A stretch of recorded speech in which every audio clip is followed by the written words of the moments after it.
Hello बच्चा लोग, क्या हालचाल। आज हम लोग जो है 10th क्लास का जो लाइट्स चैप्टर है उसमें रिफ्रैक्शन जो टॉपिक है उसको शुरू करने वाले हैं।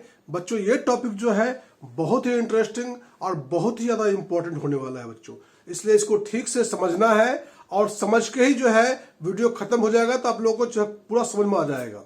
ठीक है बच्चों, चलो शुरू करते हैं। My name is Uday Jha and you are watching JDM education. देखो बच्चों, हम लोग रिफ्रैक्शन क्या होता है। Refraction is the bending of light when light travels from the one medium to other medium. इसमें बच्चों दो मीडियम की जरूरत पड़ती है। तो बच्चों पहले डिफाइन कर लेते हैं। The bending of light rays when it passes from one medium to another obliquely is called refraction of light। Refraction of light. बच्चों, इसमें दो मीडियम की जरूरत पड़ेगी हमारे। जब एक मीडियम से दूसरे मीडियम में लाइट पास करेगी तो अपना रास्ता जो है चेंज कर लेती है, इसे हम लोग कहते हैं रिफ्रैक्शन। देखो बच्चों, तो दो मीडियम इसमें कौन कौन सा होता है बच्चों। इसमें दो मीडियम, एक मीडियम लिखते हैं हम लोग ऑप्टिकली रेयरड मीडियम, और दूसरा हमारा होता है ऑप्टिकली डेंसर मीडियम। ठीक है बच्चों, तो रेयरड मीडियम होता क्या है, जो खाली खाली सा हो उसे कहते हैं रेयरड मीडियम, और जो भरा भरा सा हो उसे कहते हैं हम लोग डेंसर मीडियम। या ऐसे कर सकते हैं मोर प्रिसाइसली, जिसमें स्पीड ऑफ लाइट जो है इज फास्ट। रेयर मीडियम में स्पीड ऑफ लाइट जो है वो फास्टली पास करती है बिना किसी ऑब्स्ट्रक्शन से, तो उसे कहते हैं हम लोग ऑप्टिकली रेयरड मीडियम। और जिसमें लाइट को ट्रेवल करने में कुछ दिक्कतें आती है क्योंकि भरा हुआ मीडियम है, तो उसमें जो है स्पीड जो इसका कम हो जाता है, उसे कहते हैं हम लोग ऑप्टिकली डेंसर मीडियम। देखो बच्चों, इसमें क्या होता है, हमारा स्पीड ऑफ लाइट जो है वो स्लो हो जाएगा। तो बच्चों, ये हमारा ऑप्टिकली रेयर मीडियम का एग्जाम्पल क्या है, अब देखते हैं। इसका एग्जाम्पल बच्चों हमारा है एयर जो है हमारा ऑप्टिकली रेयर मीडियम है। और जो हमारा डेंसर मीडियम एग्जाम्पल है हमारा ग्लास हो गया, चाहे वाटर हो गया, ये एक दूसरे के रेस्पेक्ट में जो है ये हमारा जो है ये मीडियम हमारा होता है। ठीक है बच्चों, तो देखो ये हमारा जो है इसका जो रिफ्रैक्शन का जो है किस पॉइंट पे जो है, किस प्लेस पे जो है ये रिफ्रैक्शन होता है। देखो पहले, it occurs at the boundary separating two different medium, जहां पे एक मीडियम से दूसरे मीडियम में जा रहा है, जिस पॉइंट पे जो है मीडियम हमारा चेंज कर रहा है, उस पॉइंट पे जो है रिफ्रैक्शन होता है। ठीक है बच्चों, अब देखो बच्चों, इसका कॉज क्या होता है, ये होता क्यों है refraction. Because speed of light जो है डिफरेंट मीडियम में डिफरेंट होते हैं, इस वजह से जो है आपका जो रिफ्रैक्शन जो है होता है। तो क्या होता है इसमें, different speed of light in different medium, ये बच्चों हमारा कॉज होता है रिफ्रैक्शन होने का। अब देखो बच्चों, इसमें जो है अब तीन केसेस हो सकते हैं। कैसे होता है ये देखो, पहला हमारा है रेयरर टू डेंसर मीडियम, ठीक है बच्चों। इसमें क्या होता है, इसमें क्या होता है बच्चों, ये लाइट जो है, light moves towards the normal, towards the normal. देखो बच्चों इसमें कैसे होगा हमारा, जैसे देखो ये हमारा एक मीडियम ये है, एयर है हमारा, दूसरा मीडियम हमारा ये ग्लास है मान लो, ठीक है, दो मीडियम हो गए। ये हमारा है normal, this is your normal. तो जो कोई ऑब्लिकली कोई हम रे ऑफ लाइट लाते हैं यहां पे, तो यहां पे जो है इसका जो है ये मूव करता है टुवर्ड्स द नॉर्मल। नॉर्मल हमारा ये है, इसको पास करना चाहिए था, ऐसे पास करना चाहिए था, लेकिन ये पास करता कहां से, ये नॉर्मल के नजदीक चला जाता है। तो ये हमारा तरीका होता है, ये हमें याद रखना है कि जब कोई रे ऑफ लाइट जो है रेयर से डेंसर मीडियम में जाती है, तो it moves towards the normal. ठीक है बच्चों, इसको आप लोग कॉपी करो। तो बच्चों दूसरा तरीका हमारा है denser to lower, denser to lower medium, denser to rare medium, rarer medium. ठीक है बच्चों, देखो इसमें क्या होता है, तब क्या होता है, light rays moves away from the normal, away from the normal.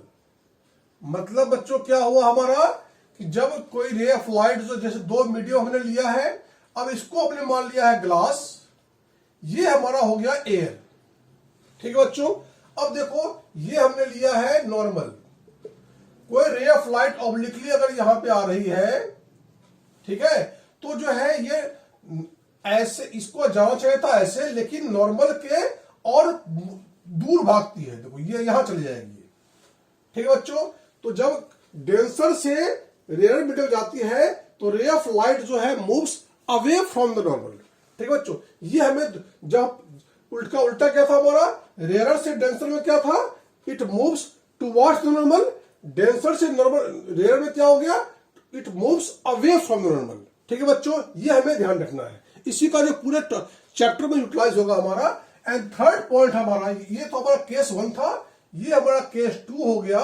And case 3 ले लो हमारा, अगर कोई नॉर्मल इंसिडेंस होता है तब क्या होगा, जब किसी मीडियम में मान लो ये है, मान लो ये एयर है, ये हमारा ग्लास है, ठीक है, अगर कोई रे ऑफ लाइट जो है नॉर्मल का इंसिडेंस होता है तो सेम रूट में जो है हमारा ये पास हो जाएगा बिना किसी बाएं दाएं किए हुए। ठीक है बच्चों, तो ये हमारा थर्ड केस होगा, अगर नॉर्मल इंसिडेंस होता है तो स्ट्रेट फॉरवर्ड जो है लाइट पास हो जाती है, कहीं भी ये जो है टुवर्ड्स या अवे फ्रॉम द नॉर्मल नहीं जाता है। ये बच्चों 3 केस हमें जो है ध्यान रखना है। इसके बाद देखो हम लोग करते हैं कि कैसे कैसे जो है रे ऑफ लाइट का जो है और रिफ्रैक्शन होता है। और एग्जांपल लेते हैं बच्चों हम लोग, एक एग्जांपल हम लेते हैं ग्लास स्लैब का और दूसरा लेते हैं हम लोग प्रिज्म का।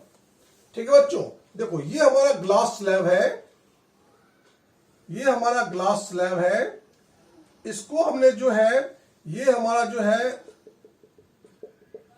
नॉर्मल हो गया, ये this is your normal, this is your incident ray, incident ray, ये हमारा हो गया towards normal, this is your refracted रे, ये क्या बच्चों हमारा हो गया रिफ्रैक्टेड रे, रिफ्रैक्टेड रे। तो जो एंगल बिटवीन द नॉर्मल और इंसिडेंट रे होता है उसे कहते हैं हम एंगल ऑफ इंसिडेंस। आई क्या हो गया बच्चों हमारा, एंगल ऑफ इंसिडेंस, और आर क्या हो गया हमारा, ये इसको कहते हैं आर। ठीक है, नॉर्मल और रिफ्रैक्टेड रे के बीच में जो एंगल बनती है उसे कहते हैं हम लोग angle of refraction, angle of refraction. ठीक है बच्चों, तो देखो ये हमारा एयर था, ये हमारा ग्लास है, तो जब एयर से ग्लास की तरफ जा रही है, मतलब रेयर मीडियम से डेंसर मीडियम की तरफ गई है, तो इट लाइट का जो रे है वो मूव टुवर्ड द नॉर्मल हो गया है। अब देखो ये ग्लास है, फिर से हमारा एयर आ गया है, तो जब यहां से तुम्हारा निकलेगी रे ऑफ लाइट तो नॉर्मल से दूर चली जाएगी। ठीक है बच्चों, ये देखो हमारा नॉर्मल के दूर चली जाती है। तो ये हमारा होता है रिफ्लेक्शन का तरीका। अब देखो बच्चों, इस रे को अगर हम डायरेक्टली बढ़ाते अगर हम, तो यहां जानी चाहिए थी, लेकिन जो है ये जो है अब यहां से पास हो रही है। बच्चों इस प्रोसेस को हम लोग कहते हैं लैटरल डिस्प्लेसमेंट। ठीक है बच्चों, ये हमारा हो गया लैटरल डिस्प्लेसमेंट। अब देखो बच्चों, हम लोग लेते हैं प्रिज्म का, लेते हैं, ये हमारा हो गया ग्लास प्रिज्म। ठीक है, तो ये हमारा जो है नॉर्मल है। कोई रे ऑफ लाइट अगर जाती है यहां पे, तो नॉर्मल के तरफ जाती है। ये नॉर्मल की तरफ मुड़ गई है। जाना चाहिए था इसको, ऐसे जाना चाहिए था इसको, लेकिन ये गई है इधर, मतलब टुवर्ड्स द नॉर्मल। अब जैसे ये ग्लास से जो है, ये हमारा ग्लास है, जैसे एयर आ गई, हमारा एयर है, ये भी हमारा एयर है। अब ग्लास से जब एयर जाएगी तो ये हमारा नॉर्मल है, तो नॉर्मल से दूर चली जाएगी।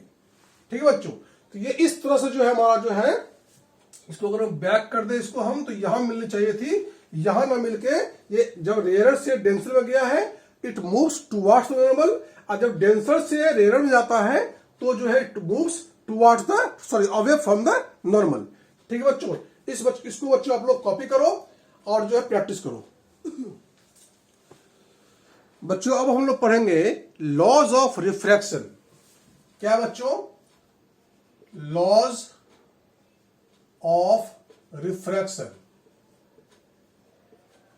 बच्चों हम लोग इससे पहले वीडियो में जो है लॉज ऑफ रिफ्लेक्शन पढ़ चुके हैं बच्चों। लॉज ऑफ रिफ्लेक्शन में जो है एक मिरर होता था, एक मिरर पे लाइट आती थी, इंसिडेंट रे, और ये रिफ्लेक्टेड रे, एंड ये हमारा था नॉर्मल। ठीक बच्चों, तो ये तीनों जो है हमारा पहला रूल था, हमारा लॉ था हमारा कि incident ray, reflected ray and normal all lie on the same plane. पहला रूल हमारा यही था। ठीक है, दूसरा रूल ये हमारा था एंगल ऑफ इंसिडेंस और एंगल ऑफ रिफ्लेक्शन, वो दोनों जो है वो सेम था। तो angle of incidence equal to angle of reflection. लेकिन बच्चों यहां पे क्या था हमारा, अब जो पढ़ेंगे हम लोग लॉ ऑफ रिफ्लेक्शन पढ़ेंगे। तो रिफ्लेक्शन में बच्चों क्या होता है, मीडियम चेंज हो जाता है। जब एक मीडियम से दूसरे मीडियम में जाती है लाइट, तो अपना जो है रास्ता जो है वो चेंज करती है, या तो टुवर्ड्स नॉर्मल जाती है या जाती है to away from the normal. Rare से डेंसर में टुवर्ड्स नॉर्मल और डेंसर से रेयर जाती है अवे फ्रॉम द नॉर्मल। तो इसको बच्चों अप्लाई करते हैं हम लोग। तो देखो इसमें क्या होता है हमारा, पहला हमारा रूल तो बच्चों यही होगा हमारा कि जो द इंसिडेंट रे रिफ्रैक्टेड रे and the normal all lie on the same plane,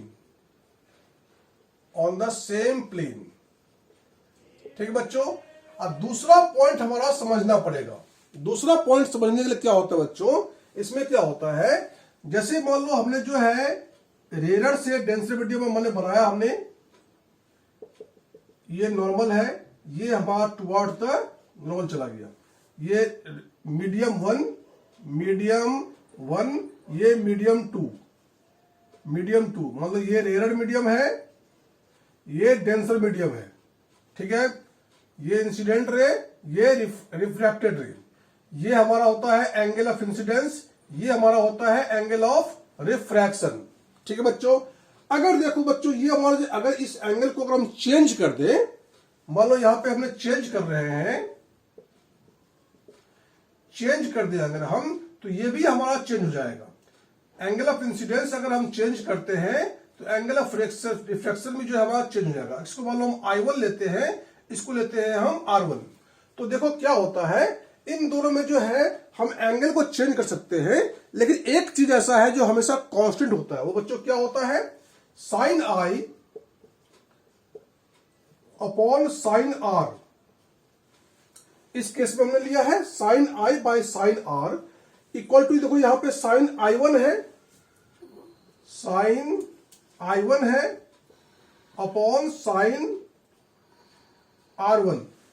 ये बच्चों हमारा कांस्टेंट होता है। इस कांस्टेंट का नाम लेते हैं हम लोग, इसको हम लोग जो है म्यू लिखते हैं, या हम किसी किसी बुक में एन से भी डिनोट करते हैं। इसको कहते हैं हम लोग रिफ्रैक्टिव इंडेक्स, रिफ्रैक्टिव इंडेक्स। ठीक है बच्चों, ये हमारा होता है रिफ्रैक्टिव इंडेक्स। तो यहां पे जो है हम सेकेंड लॉ हम लोग लिख सकते हैं, the ratio of the angle of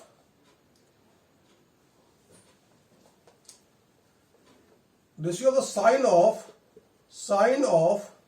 angle of incidence and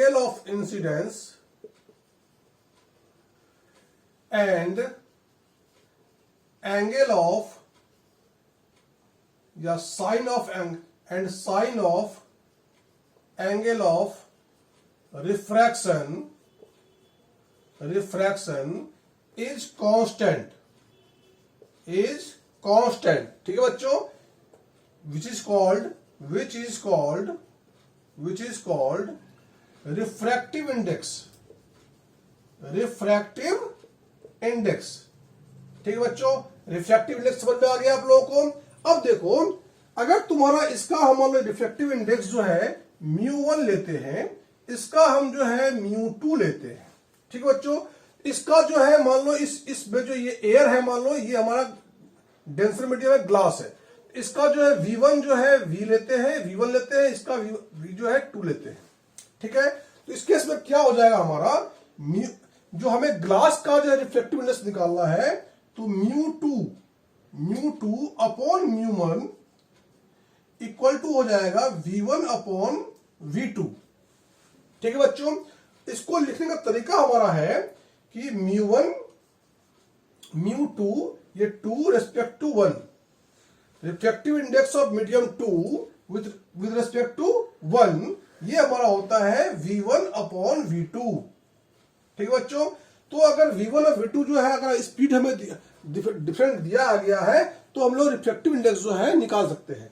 ऐसे मान लो रिफ्रैक्टिव इंडेक्स जो है हमारा जो है एयर का जो है वो होता है, सॉरी, हमारा स्पीड ऑफ लाइट जो है एयर का मान लो होता है 3 × 10⁸ मीटर पर सेकेंड, और जो है speed of light in glass जो होता है 2 × 10⁸ मीटर पर सेकेंड होता है बच्चों, ठीक है बच्चों। तो हम लोग इसको हम सॉल्व करके निकाल सकते हैं हम। तो ये तो कट ही गया हमारा, ये हो गया हमारा 3/2 इक्वल टू होता है 1.5। तो रिफ्रैक्टिव इंडेक्स जो है हमारा जो है 1.5 जो है इस तरह से निकाल सकते हैं बच्चों, ठीक है बच्चों। इस तरह से जो है इसको हम लोग जो है, ये समझ में आ गया आप लोगों को। लॉज ऑफ रिफ्लेक्शन सिंपल सा है, इसको आप लोग प्रैक्टिस करो, आप लोगों को अच्छा लगेगा। अब बच्चों दो सिंपल सा जो है एनसीईआरटी का न्यूमेरिकल्स जो है सॉल्व करते हैं। The light enters from air to glass having refractive index 1.50, what is the speed of light in glass, ठीक है बच्चों। हमें दिया हुआ, देखो रिफ्रैक्टिव इंडेक्स दिया हुआ है, हमें लाइट का स्पीड जो है जो ग्लास में है वो निकालना है, और हमें जो है एयर में या वैक्यूम में जो स्पीड ऑफ लाइट है वो पता होता है। स्पीड ऑफ लाइट जो है, speed of light in air कितना होता है, जो 3 इसको लिख दो 3 × 10⁸ होता है मीटर पर सेकेंड। देखो बच्चों, रिफ्रैक्टिव इंडेक्स का फॉर्मूला होता है हमारा speed of light in air upon speed of light इन, यहां पे ग्लास दिया हुआ है, दूसरा मीडियम हमारा ग्लास है तो ग्लास लिखेंगे बच्चों। देखो रिफ्रैक्टिव इंडेक्स जो है हमारा गिवन है, दिस इज योर 1.5, ठीक है। लाइट का स्पीड हमें पता है, हमें कितना होता है 3 × 10⁸ मीटर पर सेकेंड, ठीक है बच्चों। Speed of light in glass निकालना है, speed of light in glass निकालना है बच्चों। बच्चों ये कितना हो जाएगा, स्पीड ऑफ लाइट कितने कैसे निकलेगा बच्चों, स्पीड कितना निकलेगा 3 इंटू 10⁸ अपॉन 1.5। सॉल्व बच्चों करो, इसको कितना हो जाएगा 2 इंटू 10⁸ मीटर पर second. This is your answer of speed of light in glass. ठीक है बच्चों, इस तरह से जो है हम लोग जो है सिंपल न्यूमेरिकल को सॉल्व कर सकते हैं। देखो बच्चों एक और क्वेश्चन हमारा एनसीईआरटी का है, the refractive index of kerosene, turpentine and water. क्या क्या बच्चों है, केरोसिन है, टर्पेंटाइन है, वाटर है, तीनों का जो है रिफ्रैक्टिव इंडेक्स हमें गिवन है 1.44, 1.47 and 1.33। In which of the following material does light travel fastest. तो किस मटेरियल में जो है लाइट जो है फास्ट मूव करेगा, सबसे फास्ट किस में होगा। तो जिसका रिफ्रैक्टिव इंडेक्स जो होता है कम होता है उसमें जो है रिफ्लेक्शन जो है स्पीड ऑफ लाइट जो है सबसे फास्टेस्ट होता है। देखो बच्चों स्पीड ऑफ लाइट जो है किसमें फास्ट होगा, जिसका रिफ्रैक्टिव इंडेक्स कम होगा। तो लोअर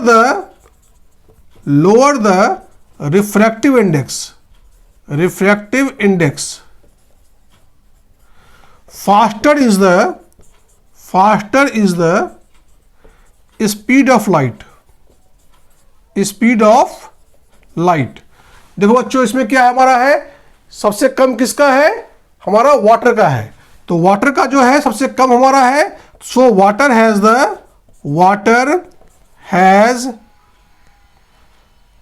हैज हाईएस्ट स्पीड।